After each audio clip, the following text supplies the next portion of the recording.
नमस्कार, आदाब। Crime petrol के आज के एपिसोड में आप सबका स्वागत है। शहर की भागती जिंदगी के इस दौर में माता पिता का बच्चों के लिए समय निकाल पाना बहुत मुश्किल होता जा रहा है। इसलिए अक्सर माता पिता बच्चे की देखरेख और उसकी पढ़ाई के लिए उसे हॉस्टल की एक नई दुनिया में भेज देते हैं। घर से दूर रहकर बच्चे और माता पिता के बीच में एक दूरी बन जाती है। वहीं वो बच्चा अपनी तकलीफें, अपनी परेशानियां उनसे छुपाने लगता है। ऐसे में हॉस्टल के टीचर्स और स्टाफ की जिम्मेदारी बहुत बढ़ जाती है, क्योंकि वही होते हैं जो उस वक्त बच्चे की मदद कर सकते हैं। लेकिन हमारी आज की कहानी हमें हॉस्टल की जिंदगी का एक दूसरा पन्ना दिखाएगी।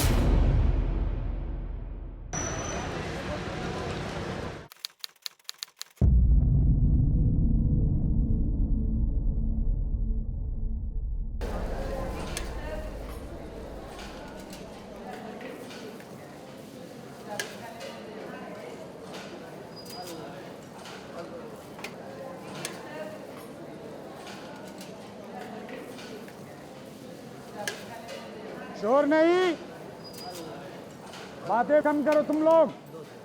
जल्दी जल्दी खाना खाओ और अपने रूम में चलो। अरे डस्टबिन, आराम से खाना।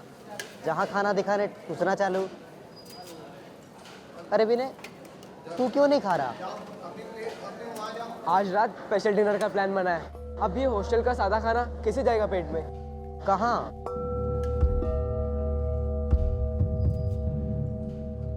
बाद में बताता हूँ।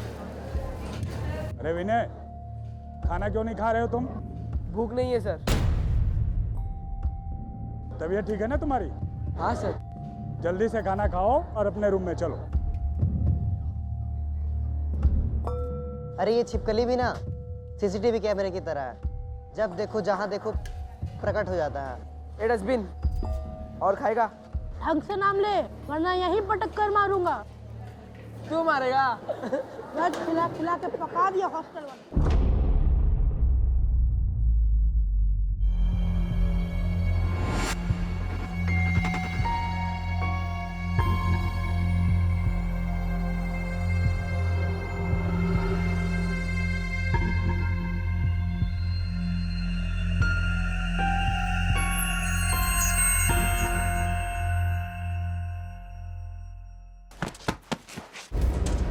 कौन?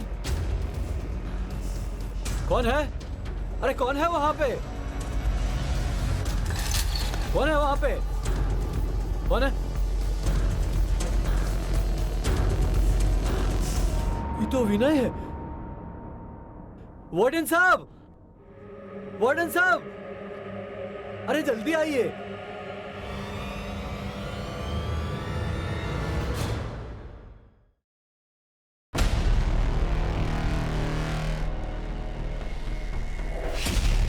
He is no more.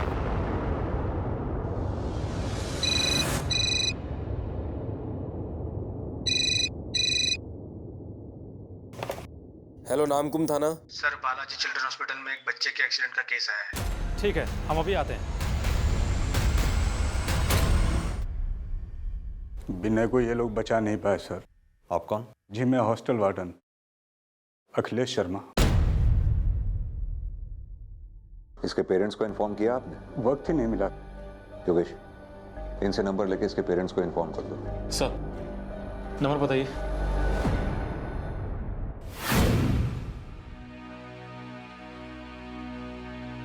Please आप छुइए मत।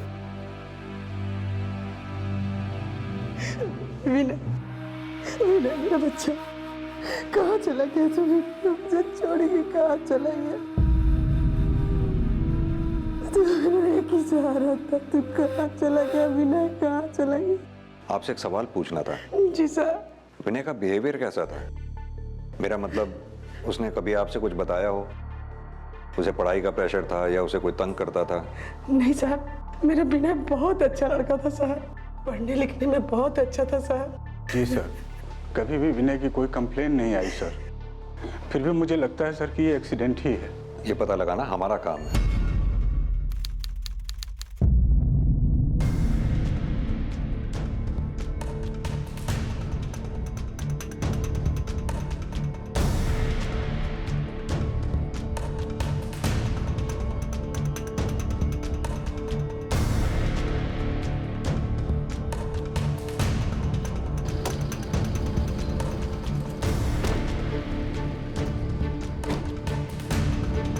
सर, हम तो ड्यूटी पे चौकन्ना बैठे थे, तभी इधर से वो आवाज आया जैसे कोई तेजी से भाग के गया हो वैसा।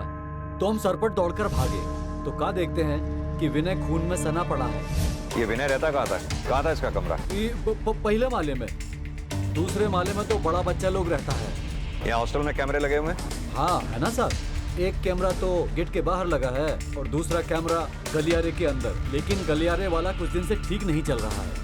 हम स्कूल वालों को बोले थे लेकिन अभी तक ठीक ही नहीं करवाया। ये विनय कमरे में अकेला रहता था? नहीं, हर कमरा में दो तीन बच्चा साथ में रहता है। ये विनय के रूममेट से मिलना है।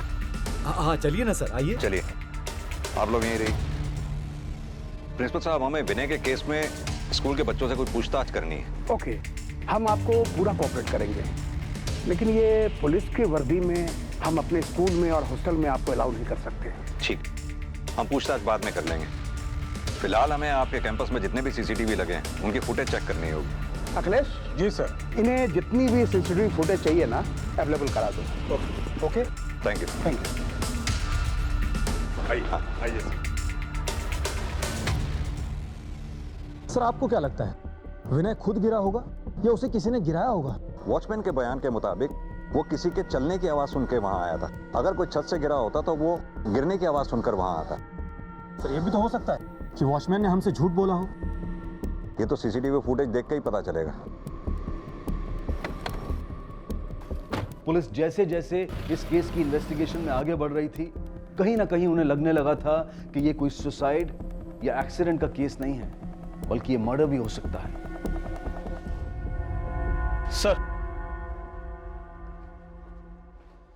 सर ये देखिए। सर, रात को 11:15 बजे विनय हॉस्टल से बाहर निकला था और 12 बजे वॉचमैन ने हॉस्टल का गेट लॉक कर दिया था। सर 3:45 पर अचानक वॉचमैन की आंख खुली और वो दौड़कर उस जगह गया जहां पर उसे विनय जमीन पर पड़ा मिला। योगेश, जरा इसे जूम करना। ये देखो, विनय जिस एरिया में गिरा वो एरिया सीसीटीवी की रेंज से बाहर है, यानी कि हमें वॉचमैन के बयान के मुताबिक ही चलना होगा।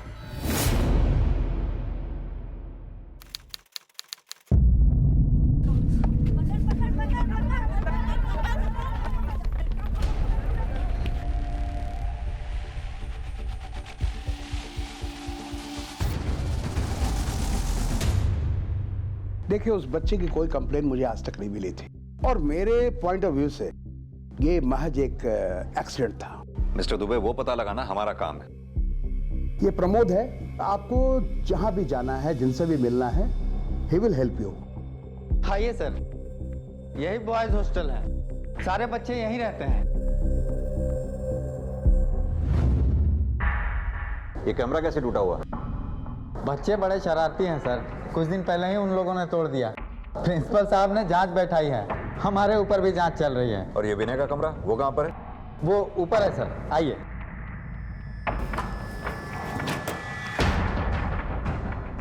ये है विनय का कमरा। विनय के रूममेट्स कहाँ हैं? सर वो एनुअल फंक्शन होने वाला है तो वो एक्टिविटी रूम में होगा। योगेश, कमरे की अच्छी तरह से तलाशी लो, शायद कोई काम की चीज मिले। जी सर। आप चलिए मेरे साथ। चलिए सर।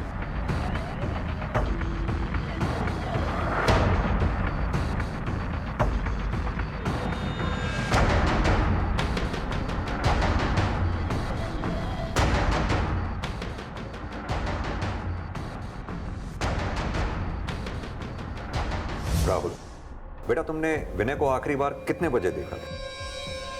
सर कुछ 11:15 बजे। पक्का याद है आपको? हाँ सर, क्योंकि उसी टाइम पे वॉचमैन आके रूम चेक करता है और फिर हॉस्टल का गेट लॉक करता है।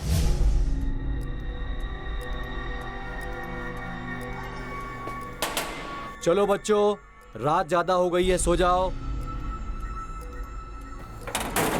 सर वॉचमैन तो 10:30 को ही बंद कर देता है, लेकिन अभी एनुअल फंक्शन की तैयारियां चल रही है ना, इसलिए वो 1 घंटा लेट बंद करता है। उसके रूम चेक करने के 5-10 मिनट बाद ही विनय बाहर गया था।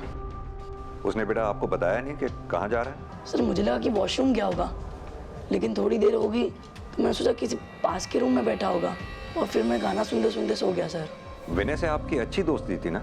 हाँ सर, बहुत अच्छी। अच्छा एक बात बताओ, क्या विनय अक्सर इतनी देर रात में बाहर जाया करता था? नहीं सर, लेकिन कभी कभी ज़्यादा था, सब अजय के रूम में जाते थे लैपटॉप पर मूवीज देखने। नहीं सर, उस रात विनय मेरे कमरे में नहीं आया था।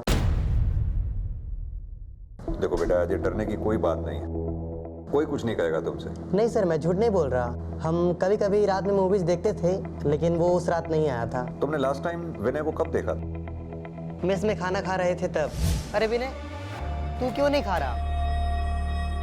आज रात स्पेशल डिनर का प्लान बना है। अब ये हॉस्टल का सादा खाना कैसे जाएगा पेट में? बेटा, विनय ने कुछ बताया था कि उस रात वो कहाँ जा रहा था? नहीं सर। ठीक है।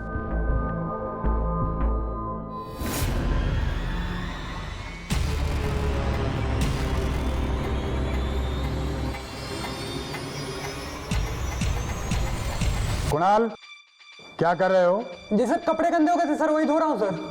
जल्दी से मेरे ऑफिस में नीचे आ जाओ, पुलिस आई है तुमसे कुछ पूछताछ करने के लिए। आधी रात में हॉस्टल की जमीन पर एक 12 साल के बच्चे विनय की लाश में छोड़ा था, इसलिए पुलिस सीसीटीवी फुटेज और स्कूल के टीचर्स और उसके करीबी दोस्तों से पता लगाने की कोशिश कर रही थी कि क्या यह कोई आत्महत्या का केस है या फिर इसमें मर्डर के कोई राज छिपे हैं। विनय की मौत की इस घटना से स्टूडेंट्स, हॉस्टल स्टाफ और पूरा रांची शहर गहरे सदमे में था। ज्यादातर वो अपने क्लासमेट अजय और संजय के साथ ही घूमता था। विनय का किसी के साथ झगड़ा हुआ था? हाँ, लेकिन मैंने विनय और उसके रूममेट राहुल के बारे में कुछ सुना था। क्या सुना था? सर, लड़के राहुल को विनय की गर्लफ्रेंड बुला बुला कर चिढ़ाते थे। सर, ये तो मुझे पता नहीं, लेकिन एक दिन मैंने उन दोनों को लड़ते हुए देखा था। अरे विनय, मेरी बात तो सुन। विनय, विनय तू मेरे साथ क्यों नहीं रहना चाहता इस रूम में? बता ना विनय। मैंने कहा ना रहने ना मुझे तेरे साथ। अरे लेकिन हुआ क्या, वो तो बताओ। सारे लड़के चिढ़ाते हमें, तरह तरह की बातें करते, मुझे नहीं रहना। अरे विनय, मेरी बात तो सुनो। जैसे ही छिपकली मुझे दूसरा रूम दे देगा, मैं चेंज कर दूंगा बस। अरे विनय, मुझे नहीं रहना तेरे साथ। विनय, मैंने कहा ना, नहीं तो नहीं। विनय, मेरी बात तो सुन ले। एक बात क्लियर है कि उन दोनों में दोस्ती बिल्कुल नहीं। ठीक है, तुम जाओ। ये विनय अपना रूम चेंज क्यों करना चाहता था? इन लड़कों का क्या है सर, रोजाना कोई ना कोई इन्हें बहाना मिलना चाहिए रूम चेंज करने के लिए। और वो बाकी लड़के जो उन्हें चिढ़ाया करते थे, उनका क्या? ऐसे छोटे मोटे हंसी मजाक तो स्कूल कॉलेजेस में हुआ करते हैं ना सर। वैसे कोई भी सीरियस बात हुई होती मुझे तो जरूर पता चलता। उन लड़कों के बारे में कुछ पता लगा जिन्होंने कैमरा तोड़ा था? नहीं सर। अरे तो कैमरा तोड़ते वक्त रिकॉर्डिंग तो हुई होगी ना? अरे सर, आजकल के बच्चे तो स्मार्टफोन से भी ज्यादा स्मार्ट होते हैं। सारे के सारे मंकी कैप पहने हुए थे।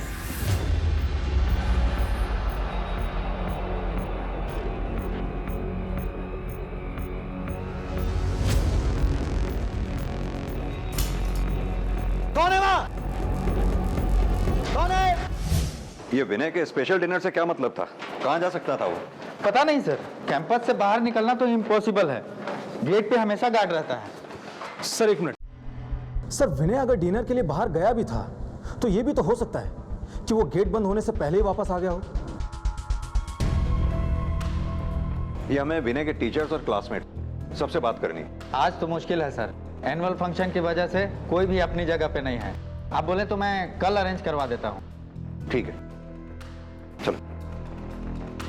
सर, ये विनय का सोशल मीडिया अकाउंट है। इसे देखकर तो कहीं से भी ऐसा नहीं लगता कि उसे किसी तरह का कोई डिप्रेशन था या फिर कोई ऐसी परेशानी जिसकी वजह से वो आत्महत्या कर ले। विनय 11:45 पे अपने कमरे से निकलता है और 3:45 पर मरा हुआ मिलता है। सर, वॉचमैन के मुताबिक उसने रात को 3:45 पर कोई आवाज सुनी थी। योगेश, एक काम करो, विनय की पोस्टमार्टम रिपोर्ट से यह पता लगाओ कि उस रात विनय ने खाया क्या था। Okay sir.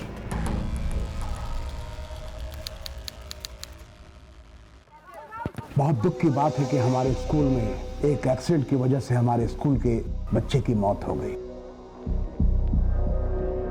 पूरे स्टेट में हमारे स्कूल का एक रेपुटेशन है, नाम है। अब हमारे सामने जिम्मेवारी है कि हम अपने स्कूल का रेपुटेशन कैसे बचाएं। पुलिस आएगी, आपसे कई तरह के सवालात पूछे जाएंगे, आपको उतने ही सवाल का जवाब देना है जितना जरूरी है। Got it? एक तरफ टीचर्स और स्टाफ अपने स्कूल की रेपुटेशन बचाने में लगे हुए थे और वहीं दूसरी तरफ पुलिस के लिए केस आसान नहीं था, क्योंकि उन्हें बच्चों की उम्र को ध्यान में रखते हुए अपनी इन्वेस्टिगेशन को बहुत सोच समझकर आगे बढ़ाना था। 6x - 42, 6 into x, 6x Vinod sir and 6 into जी आइए सर। इन्हें प्रिंसिपल साहब ने भेजा है, आपसे कुछ बात करना चाहते हैं। बोलिए सर। मिस्टर विनोद, हमें जी क्लास के बच्चों से कुछ बात करनी है। हाँ sir, please sir, why not. अच्छा, हमें बताएंगे ये विनय कहाँ बैठा करता था? सर विनय तो वहाँ बैठता था, प्रतीक के पास।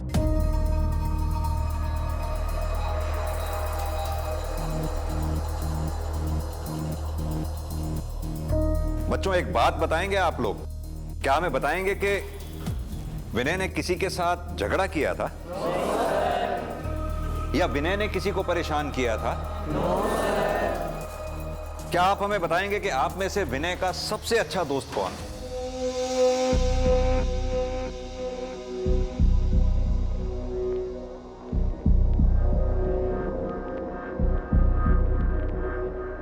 तुम्हारा नाम अजय है ना? Yes sir. तुम्ही से हमने उस दिन कमरे में बात की थी। Yes sir. मिस्टर विनोद। जी सर। क्या मैं अजय से थोड़ी देर बाहर बात कर सकता हूं? जी सर। अजय, तुम सर के साथ बाहर जाओ। Thank you. विनय का बिहेवियर कैसा था? नॉर्मली था सर। बेटा, विनय का कोई ऐसा सीक्रेट जो तुम हमें बताना चाहते हो, जो विनय अपने दोस्तों को नहीं बताता हो? जैसे कि विनय उस रात किससे मिलने गया था? नहीं पता सर। अच्छा बेटा, राहुल और विनय तो रूममेट्स थे ना? फिर दोनों साथ में क्यों नहीं बैठते थे? दोनों पहले साथ ही में बैठते थे। फिर एक दिन विनय मेरे पास आया और उसने मुझे अपने पास बैठने के लिए कहा, और जब राहुल क्लास में आया तो उसी बात को लेकर विनय के साथ राहुल का झगड़ा हो गया।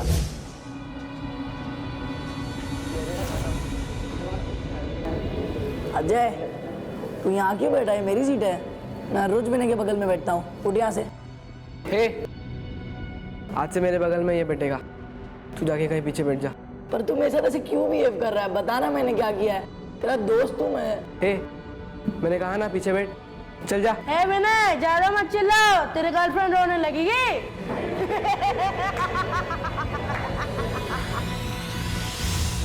अच्छा, और एक बात, राहुल को सारे दोस्त विनय की गर्लफ्रेंड क्यों बुलाते थे? पता नहीं सर, बस बुलाते थे। तो विनय और तुम सारी क्लासेस में साथ में ही बैठते थे? हाँ सर, बस आर्ट क्लास को छोड़कर।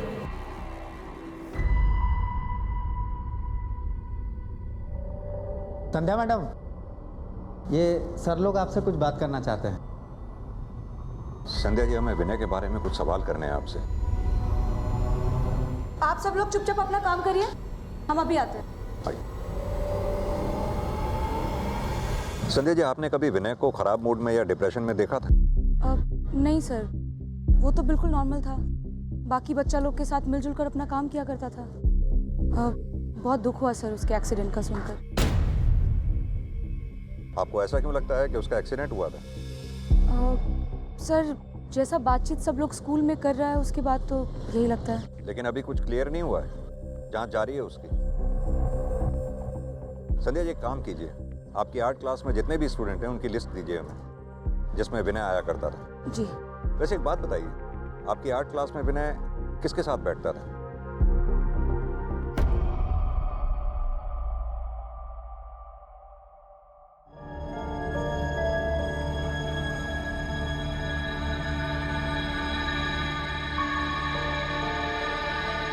वो रही फातिमा सर।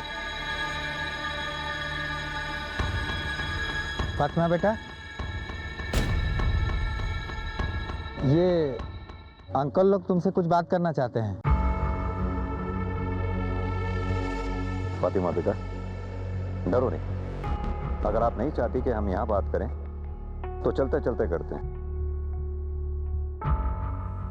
बेटा, आपकी आर्ट टीचर ने हमें बताया कि आर्ट क्लास में आप विनय के साथ बैठा करती थी। विनय आपका दोस्त था? क्या विनय की किसी से फाइट हुई थी?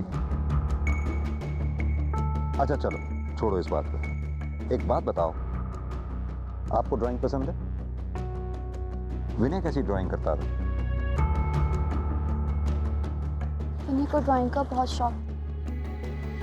विनय की ड्राइंग क्लास में सबसे बेस्ट ड्राइंग थी। उसने एक बार टीचर का कार्टून भी बनाया था।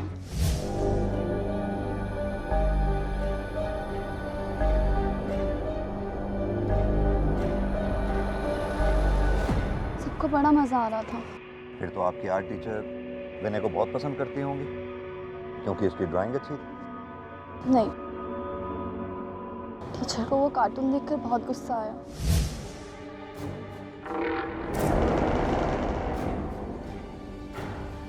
विनय,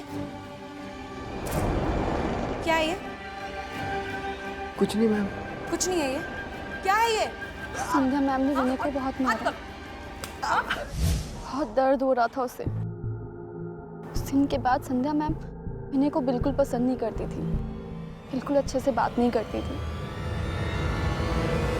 हाँ तो क्या हो गया सर? हम और भी तो बच्चा लोग को पनिशमेंट देते हैं ना, लेकिन इसका मतलब ये तो नहीं है कि हम उन्हें मार डालेंगे। सर कभी कभी बच्चा लोग क्लास में इतना शैतानी कर देता है कि हमें उनको पनिश करना पड़ता है। तो आपने विनय को एक ही बार पनिश किया था? अब सर हमें ना जाना होगा, अब हमारे क्लास का टाइम हो रहा है। ठीक है। Thank you. राहुल बेटा, बिल्कुल मत घबराओ, सब कुछ खुल के बताओ। सर सब मुझे विनय की गर्लफ्रेंड कहकर चिढ़ाते थे और ये सब मुझे जरा सा भी अच्छा नहीं लगता था और इससे विनय भी चिढ़ता था। सर राहुल, आप हमें एक बात बताइए, सब आपको ऐसा क्यों चिढ़ाते थे? सर जब हमारा नया नया एडमिशन हुआ था तो सीनियर्स ने हमारी रैगिंग की थी। अबे चल काट बैठ। मैं नहीं पहनूंगा। जितना बोला ना उतना कर। इधर टाइम करके नहीं नंगा करो तुझे। पहन रहा हूँ। चल पहन ना।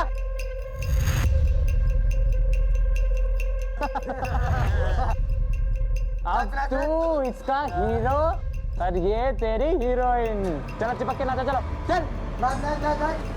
अरे वाह वाह। अब ना एक काम करो, एक दूसरे को ना किस करके दिखाओ। हाँ? सर अगले दिन कॉरिडोर में सब हमें चिढ़ाने लगे। ए देखो देखो हीरो हीरोइन जा रहे हैं। ए हीरोइन क्या मस्त लग रहा है साथ में है। देखो देखो तू एक काम कर, दूर जा मेरे से। पर क्यों? सर तब से विनय को मेरे साथ रहना पसंद नहीं आता था। उसने अपनी क्लास में भी सीट चेंज कर ली और वो अपना रूम भी चेंज कराना चाहता था। सर किसने की थी आपकी रैगिंग? Monkey gang. हाँ मेरे प्यार के परिंदों, चल हम निकल जाओ। इससे पहले मंकी गैंग का और कुछ देखने का मन हो जाए। निकल। अबे निकलना निकलना चल। कौन कौन लोग हैं इस मंकी गैंग में? पता नहीं सर। अच्छा एक बात बताओ, अगले दिन जो लोग तुम्हें चिढ़ा रहे थे कौन थे वो लोग? सर सीनियर थे, सुनील और उसके दोस्त। सुनील और उसके दोस्त।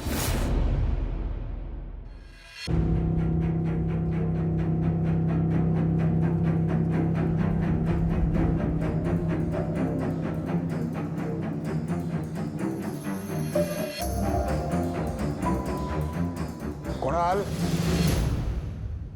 क्या कर रहे हो? प्रेयर का टाइम हो गया, सभी बच्चे जा चुके हैं, जल्दी से आ जाओ। जी सर अभी आया सर।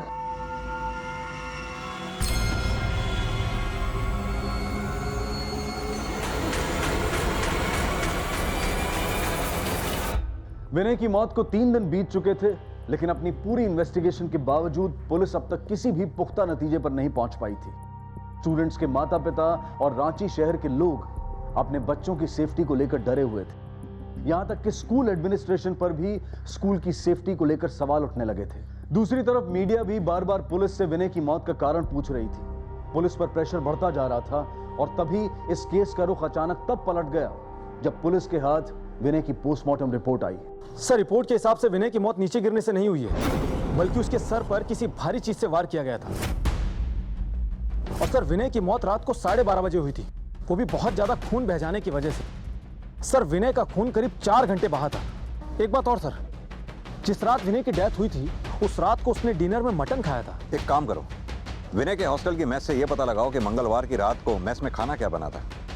और एक बात, फॉरेंसिक टीम से विनय के जूतों के सैंपल मंगवाओ। क्या पता उसके जूतों के नीचे कुछ ऐसा लगाओ जिससे हमें यह क्लू मिले कि वो उस रात कहां गया था। सर, पोस्टमार्टम रिपोर्ट ने पुलिस के शक को यकीन में बदल दिया। उस रात हॉस्टल में विनय की बड़ी बेरहमी से हत्या की गई थी। एक 12 साल के बच्चे से किसी की ऐसी क्या दुश्मनी हो सकती थी कि किसी को उसे जान से मारने पर मजबूर होना पड़े।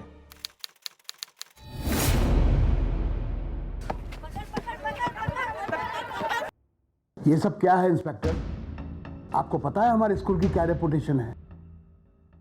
अभी एक मर्डर की इन्वेस्टिगेशन भी है, जिसके लिए हमें आपके स्कूल के सभी टीचर्स, स्टूडेंट्स, स्टाफ सभी के बारे में इंफॉर्मेशन चाहिए। जी सर। पता करो हॉस्टल से बाहर जाने के लिए और कौन कौन से गेट्स हैं। जी सर। कि जिस रात विनय की मौत हुई उस रात मेस में मटन बना था क्या? उस दिन मंगलवार था ना सर, और मंगलवार को कभी नॉनवेज नहीं बनता, वेज ही बना था। ये मुझे विनय के दोस्त सुनील से बात करनी है। विनय की मौत से 2 दिन पहले हॉस्टल के सारे कैमरे किसी मंकी गैंग ने तोड़ दिए और हमें यह भी पता है कि तुम उस मंकी गैंग के मेंबर हो। Monkey gang? कौन सा मंकी गैंग सर? मैं किसी मंकी गैंग का मेंबर नहीं हूँ। राहुल और विनय की जिस रात हॉस्टल में रैगिंग हुई थी उसके बाद से तुमने उसे चिढ़ाना शुरू कर दिया था। देखो देखो हीरो हीरोइन जा रहे हैं। हीरोइन देखो, हॉस्टल में जो कुछ भी हुआ है ना वो बहुत ही गलत था और कानून इसके लिए सजा भी दे सकता है। हमें विनय की मौत का पता लगाने की कोशिश कर रहे हैं, तो जो कुछ भी जानते हो बता दो हमें। हाँ सर, हमने उन दोनों की रैगिंग की थी और हम मंकी गैंग ने वो सीसीटीवी कैमरा तोड़े थे सर। क्यों तोड़े थे? प्लान क्या था तुम्हारा कि तुम लोग विनय को मारोगे और किसी को पता भी नहीं चलेगा? नहीं सर, हमने तो विनय को तंग करना भी बंद कर दिया था।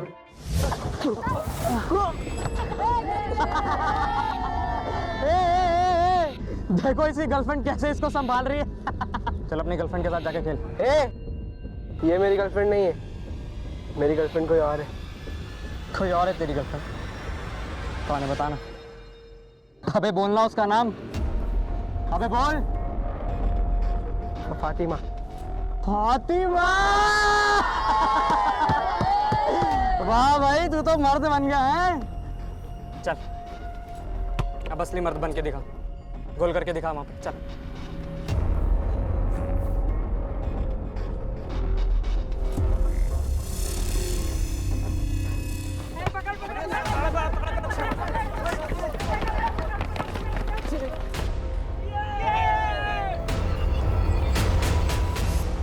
हाँ सर, मैं मानता हूँ कि मेरी गलती है, लेकिन मैंने विनय को नहीं मारा है सर। सर, हॉस्टल से बाहर जाने का एक रास्ता और भी है। चलो।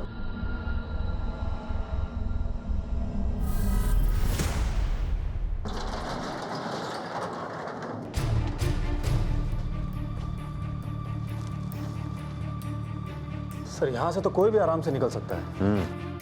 एक बात तो क्लियर है, विनय के साथ जो कुछ भी हुआ है वो हुआ इसी कैंपस के अंदर है। यहाँ तो फेंसिंग भी इतनी है कि स्टूडेंट निकल के बाहर जाएगा कहाँ?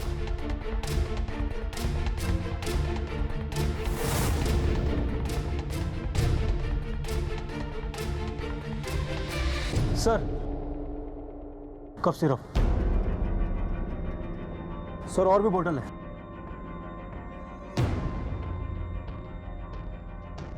इतनी सारी बोतल तो नशे के लिए इस्तेमाल हो सकती है। योगेश, याद है हमारे थाने में भी कई ऐसे मेडिकल केसेस आ चुके हैं। सर, ये देखिए, लगता कुछ खोदा गया है।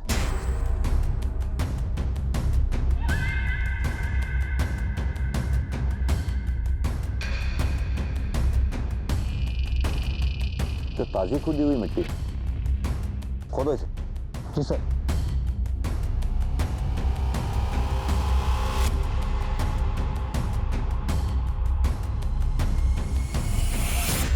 क्या है? निकालो उसे। सर, ये लीजिए।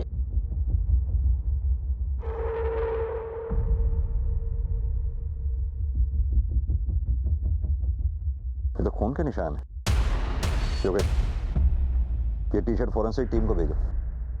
पता करो उनसे कि ये ब्लड के सैंपल और विनय के ब्लड के सैंपल मैच करते हैं क्या, और आसपास जितनी भी केमिस्ट शॉप है इन कफ सिरप के बारे में पता करो। शायद हॉस्टल से ही कोई खरीद के लाता हो। सर।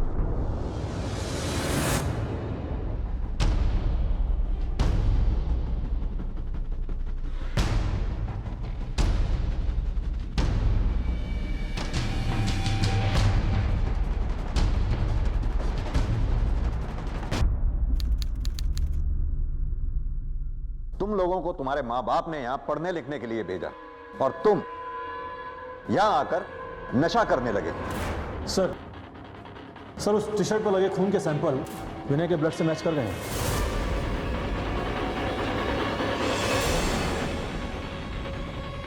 ये टी शर्ट ये टी शर्ट हमें मिली है जिस पर विनय के खून के धब्बे थे। किसकी है ये टी शर्ट? ये तो कुणाल की टी शर्ट है सर।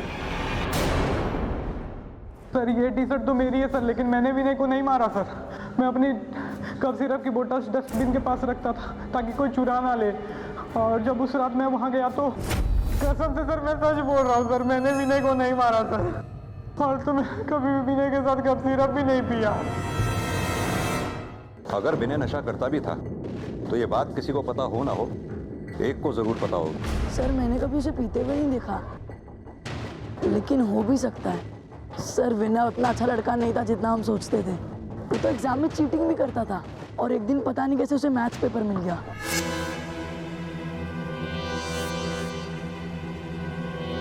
क्या कर रहा है तू? कुछ नहीं। तू मुझे छुपा क्यों रहा है? अरे कुछ नहीं बोला ना, तू अपना काम कर। सर उसे सिर्फ कूल बनना था और वो उसके लिए कुछ भी कर सकता था। हेलो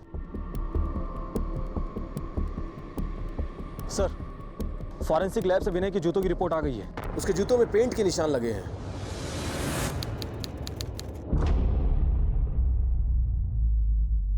आइए सर, ये स्टाफ क्वार्टर है। यहाँ कैमरा क्यों नहीं लगा हुआ? ज़रूरत नहीं थी तो स्कूल प्रशासन ने लगवाया भी नहीं। कौन कौन रहते हैं? सारे टीचर्स रहते हैं सर। चलिए आइए, थोड़ा साइड देना भाई। सुनो भैया, ये पेंट का काम कब से चल रहा है? सर पिछले हफ्ते से चल रहा है। पिछले हफ्ते ऊपर वाले मालिक को किया था, अभी यहाँ शुरू किया हूँ सर। इसका मतलब विनय फर्स्ट फ्लोर पे गया था। चलिए आइए आइए सर, आइए।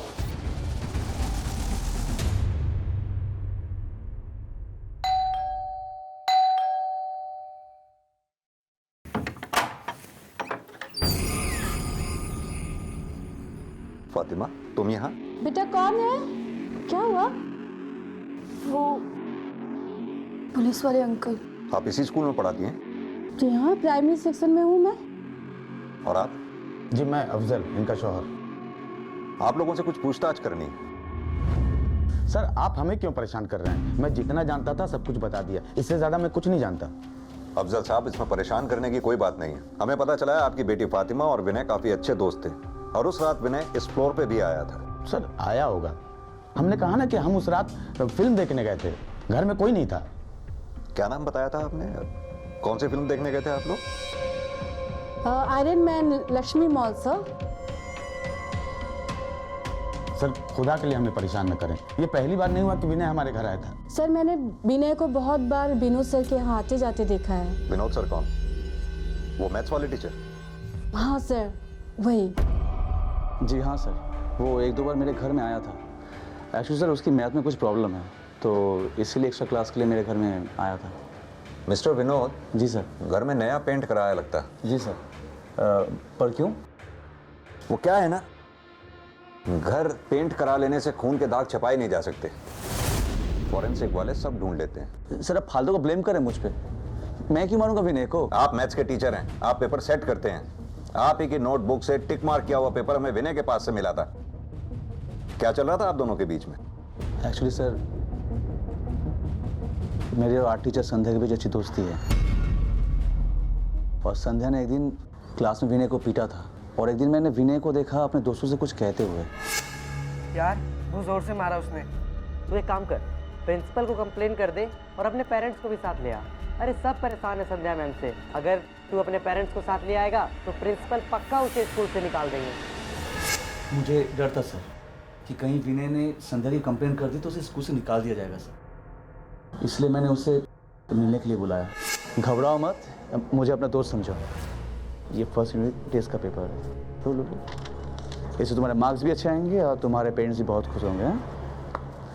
और दोस्त हमेशा एक दोस्त की मदद ही करते हैं। Thank you sir. Most welcome. बस मैंने वो पेपर देख के विनय को चुप करवा दिया। सर एक लड़का सुनील, आप उससे बात कीजिए सर, वो हमेशा विनय को तंग करता था। क्या तंग करता था? यही कि सर उससे पैसे लेना, सामान मंगवाना, इसलिए सर मैंने सुनील से बात करके सब प्रॉब्लम सॉल्व किया। देखो तुम विनय को अकेले छोड़ दो, उसने मुझे सब कुछ बता दिया है। सुधर जाओ वरना ये मैटर प्रिंसिपल तक जाएगा। ओके? उसके बाद सर उन दोनों में सब कुछ सॉल्व हो गया था। ये सब कब हुआ? ये सर विनय के मरने से 2 दिन पहले का था। सर सुनील ने हमसे झूठ बोला था, उसने विनय को तंग करना कभी बंद किया ही नहीं। अगर ये विनोद सच कह रहा है कि इसने सुनील को स्कूल से निकलवाने की धमकी दी थी, तो ये भी तो हो सकता है कि सुनील विनय से बदला लेना चाहता हो।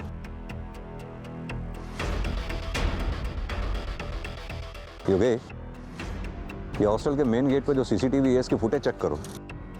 पता करो क्या नाजिया अपने परिवार के साथ उस दिन घर से बाहर निकली थी, और ये भी पता करो कि वो लक्ष्मी मॉल में जो फिल्म बता रही थी वो लगी भी थी या नहीं। और एक बात, हॉस्टल के आसपास जितनी भी मीट की दुकानें हैं वहां जाकर खुद उनसे पता करो क्या हॉस्टल से कोई भी आदमी उनके यहाँ से मटन खरीद कर लाया था क्या। सर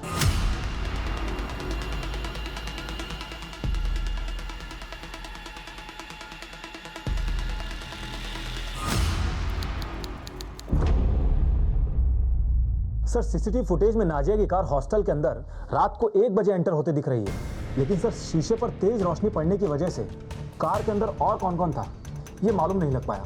इस कार को वेरीफाई करवाया वॉचमैन से, ये कार किसकी है? हाँ सर, वॉचमैन ने बताया कि उस रात को उसने नाजिया की कार को ही अंदर जाते देखा था, लेकिन सर गाड़ी के शीशे बंद होने की वजह से वो भी नहीं बता पा रहा है कि गाड़ी के अंदर और कौन था। एक बात और सर, उस दिन हॉस्टल के अंदर सिर्फ 3 लोग ही मीट खरीद कर लेकर आए थे। कौन कौन? सर स्कूल का गार्ड, स्कूल का क्लर्क और स्कूल टीचर नाजिया का हस्बैंड अफजल। योगेश एक काम करो, मंगलवार की रात 10:30 बजे की लक्ष्मी मॉल की सारी सीसीटीवी फुटेज चेक करो। सर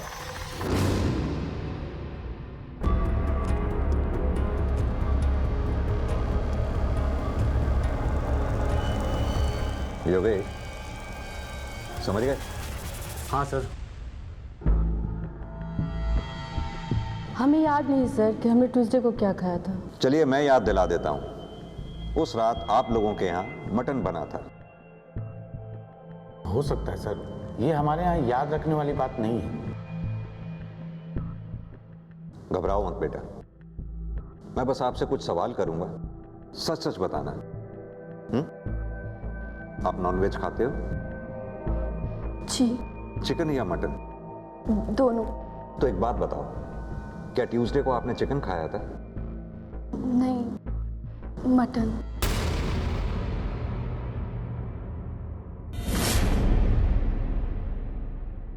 जिस दिन आप लोग लक्ष्मी मॉल में वो फिल्म देखने के लिए गए थे ना, हमने उस दिन की सीसीटीवी फुटेज मंगा ली है।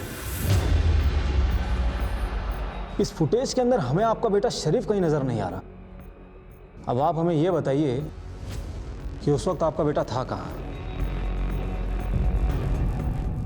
आज स्कूल में सभी विनय और फातिमा की बातें करते थे सर, मुझे बहुत गुस्सा आता था। अरे दोस्तों सुनो सुनो सुनो, अरे ये जो अपना शरीफ है ना, शरीफ, इसकी बहन तो इससे भी तेज निकली। अरे बोलने तो दो भाई, इतनी सी उम्र में बॉयफ्रेंड भी बना लिया उसने। अबे तो कब बना रहा है गर्लफ्रेंड है? मैंने विनय को अपने घर मटन खाने को बुलाया था। अम्मी अबू को कह दिया था मेरी तबीयत ठीक नहीं है तो मैं फिल्म देखने नहीं जाऊंगा। उनके जाने के बाद जब विनय घर आया, शरीफ जल्दी आ भाई, बहुत भूख लग रहा है। अरे ले ना विनय, तेरे लिए अम्मी जान ने गरमा गरम मटन बनाया है। इसलिए तो मैं मैस में खाना नहीं खाया ना। अरे तो तेरा अपना घर है, तू टेंशन क्यों लेता, तू यहाँ खा। हाँ सुन ना, मैं तेरे लिए गर्मा गर्म रोटी लेके आता हूँ, ठीक है? जल्दी जा जल्दी जा।